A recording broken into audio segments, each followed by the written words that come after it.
Bonsoir à toutes et à tous, je suis ravi de vous retrouver pour cette nouvelle édition. Nous sommes le mercredi 19 juin.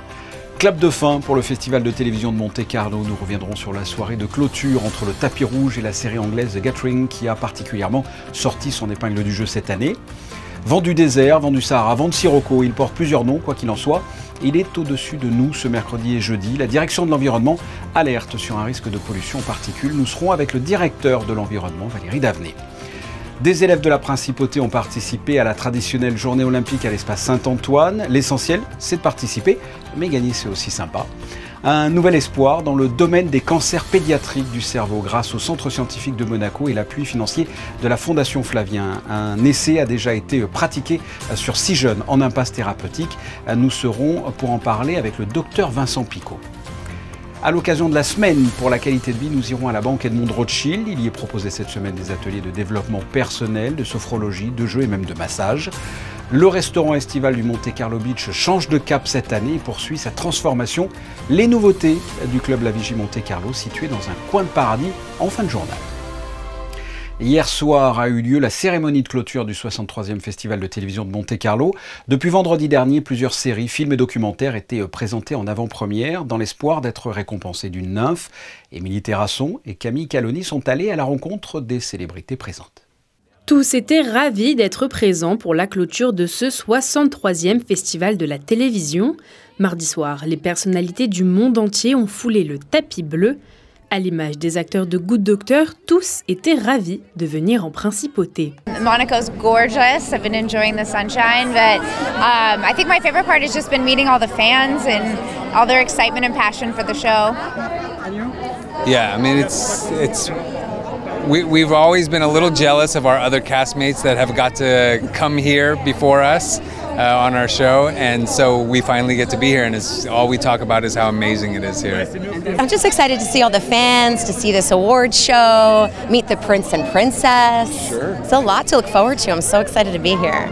Parmi les célébrités, certains n'ont pas présenté de production pour les nymphes, mais bien plus qu'une cérémonie, le festival est un vrai lieu d'échange. Je présente rien, je suis invité et je me régale à rencontrer des gens, à regarder des choses et voilà, donc je suis très détendu. Mais sinon c'est formidable d'avoir un lieu, donc un festival où les gens se rencontrent, où on échange des choses et un point de culture, quoi. C'est un point de paix, je trouve. C'est la première fois que je viens, pour tout te dire, ça fait des années qu'on m'en parle, des années que des gens qui viennent, Jarry, etc., gens que je connais, me disent putain mais c'est une ambiance assez particulière, qui est à la fois géniale et en même temps familiale, où tout le monde se parle, hein, et puis surtout ça met à l'honneur tous les gens qui créent des vidéos, des séries, des films, voilà. Ça fait des années qu'on soutient ce festival et qu'on y assiste, et donc c'est toujours un plaisir pour nous d'être présents et de toujours apporter notre soutien et pouvoir profiter aussi d'une très belle soirée en principauté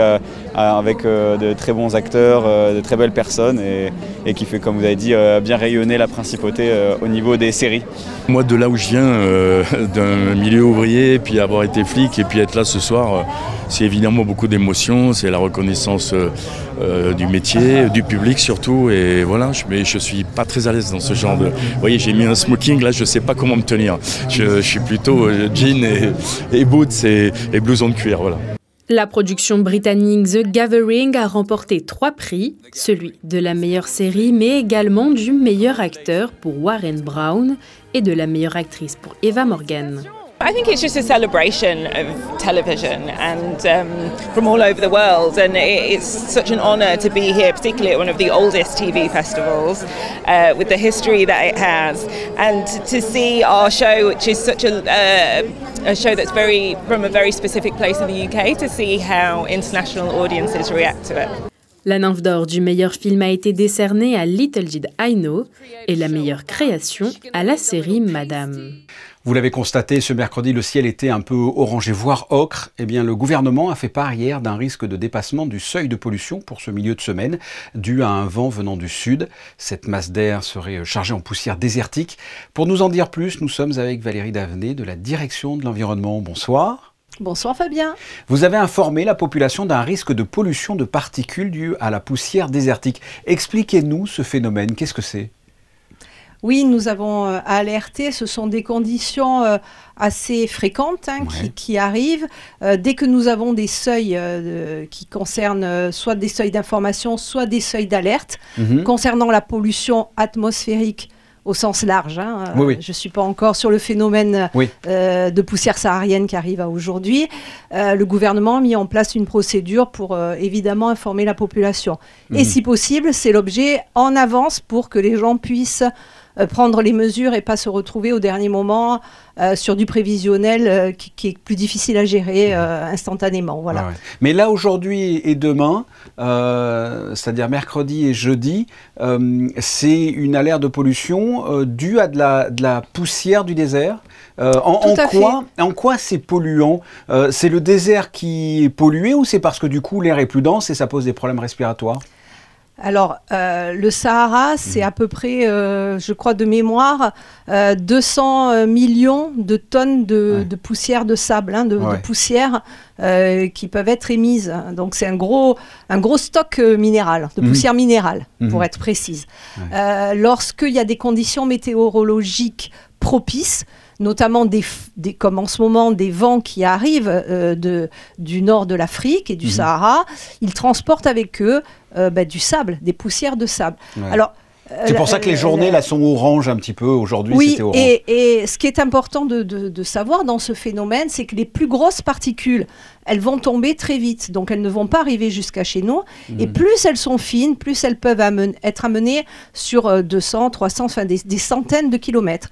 C'est ce que l'on voit aujourd'hui, ce sont les toutes petites particules de sable, de poussière, que l'on appelle nous les particules fines, PM10 ou PM2,5, c'est-à-dire les plus petites particules, et qui sont détectées dans nos capteurs de surveillance de la qualité de l'air, puisqu'à Monaco, on a un maillage assez fin sur tous les types de polluants atmosphériques, dont ces particules fines. Et les particules fines, effectivement, elles sont embêtantes parce qu'elles vont s'incruster, elles vont aller très profondément dans les poumons. Plus elles sont fines, plus elles vont rentrer. Alors, il n'y a pas un danger imminent, c'est un seuil d'information, mais en tout cas, à minima, pour les personnes fragiles, asthmatiques, femmes enceintes, les gens qui ont des soucis cardiaques, la préconisation sanitaire qui est faite en général par les médecins, c'est de ne pas avoir d'activité physique intense durant ces épisodes de pollution. Voilà, c'est juste ça. Quelles sont les recommandations sanitaires ? Oui, ces recommandations, ce sont des principes de précaution de santé qui sont un peu les mêmes que l'été. Vous avez vu, on a souvent aussi des seuils d'alerte à l'ozone, parce qu'on est soumis à ces concentrations d'ozone qui augmentent, notamment l'été. Oui. Et effectivement, aujourd'hui, les populations doivent savoir que pendant ces 2-3 jours-là où on lance ces alertes, il est préférable de ne pas aller faire du sport de façon intensive, surtout pour les personnes fragiles. Et aussi, là, c'est la partie environnementale, puisque moi je suis directeur de l'environnement, donc c'est d'essayer chacun à sa façon de diminuer cette pollution atmosphérique, notamment en prenant les transports en commun, en diminuant l'utilisation des voitures, et ce sont des gestes de précaution très simples qui peuvent, au niveau d'une région, avoir un impact quand même significatif. Une amélioration est prévue à partir de vendredi, c'est ça ? Oui, normalement, le pic était prévu pour demain, jeudi. Nous, on mesure les concentrations heure par heure de tous les polluants atmosphériques sur le territoire monégasque. Donc, on voit que les particules fines, depuis ce matin, ont tendance à augmenter. On est à des seuils qui ne sont pas du tout alarmants, mais en tout cas, on a cette remontée. On pense que demain, la région PACA, on est en lien avec Atmosud, a le même type de préconisation et d'alerte que nous.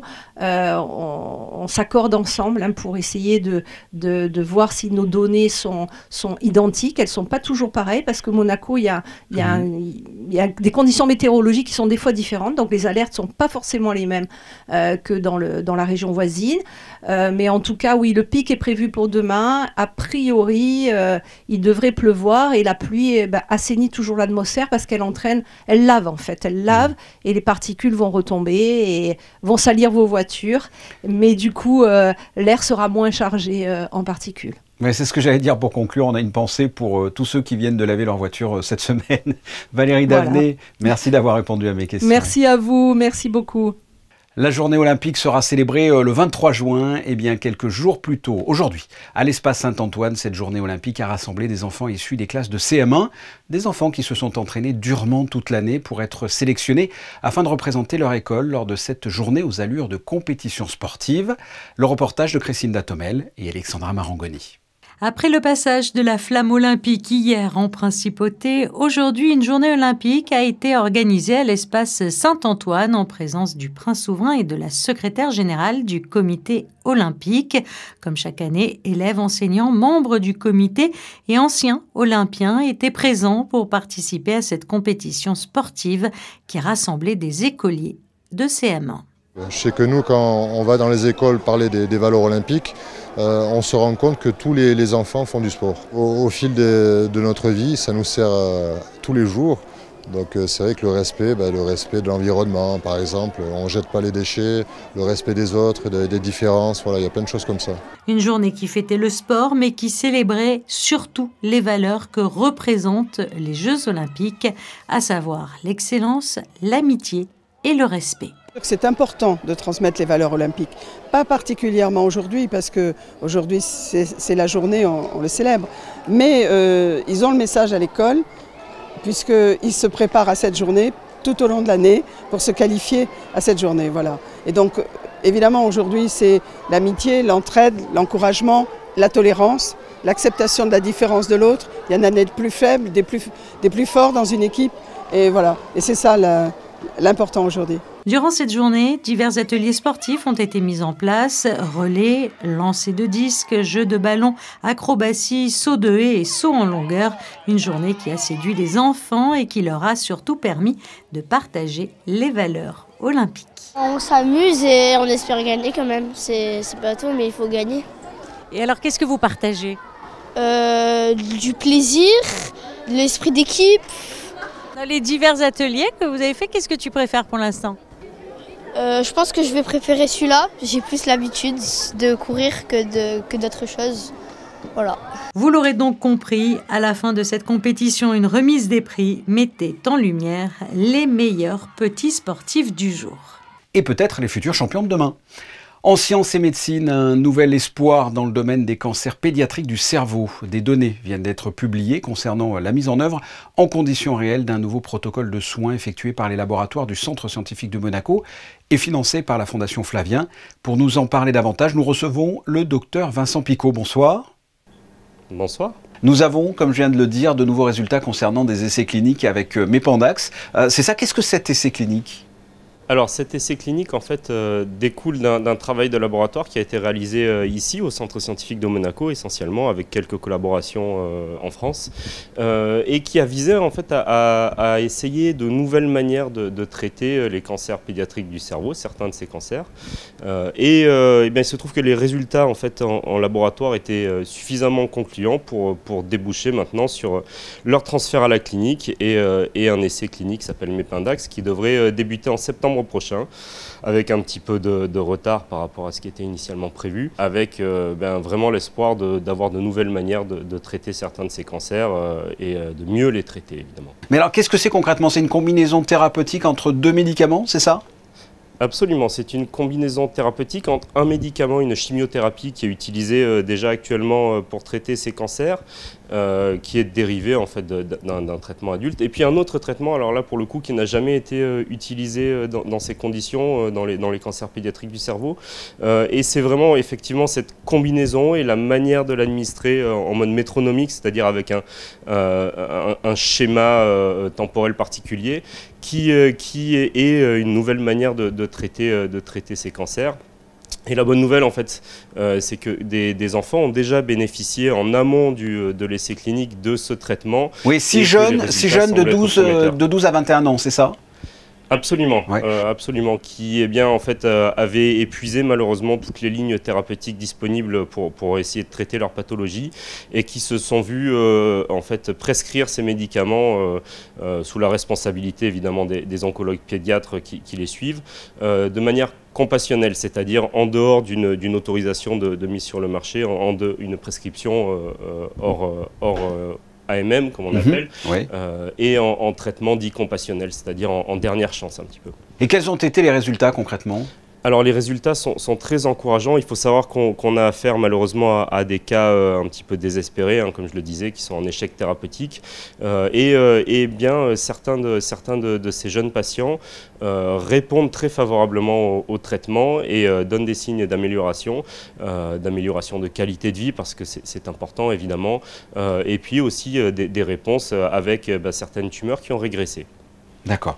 Et pour ces jeunes, c'est une prise orale de ce médicament combiné. On n'est plus obligé, je crois, d'être à l'hôpital. C'est plus simple. Tout à fait, c'est l'un des avantages, et puis je parlais à l'instant de qualité de vie, c'est l'un des avantages de ces traitements qui sont des prises orales et donc qui ne nécessitent pas d'hospitalisation, contrairement à des médicaments qui s'administrent en intraveineuse ou ce genre de choses. Là, le traitement peut être suivi à domicile par les enfants, ce qui représente évidemment un confort par rapport à une hospitalisation. Et comment vont ces 6 jeunes qui ont testé le Mépandax? Est-ce que c'est trop tôt, j'imagine, pour dire qu'ils sont sauvés, ou comment vont-ils? Alors malheureusement, comme je disais, tous ces enfants avaient déjà subi de très lourds traitements, étaient déjà au moins en 3e ligne de thérapie, c'est-à-dire avaient suivi 3 protocoles précédents. Malheureusement, certains d'entre eux sont décédés. En ayant quand même eu une amélioration de la qualité de vie en amont. Oui, l'un d'entre eux est encore en vie et présente vraiment une réponse très favorable au traitement, et les autres sont encore malades.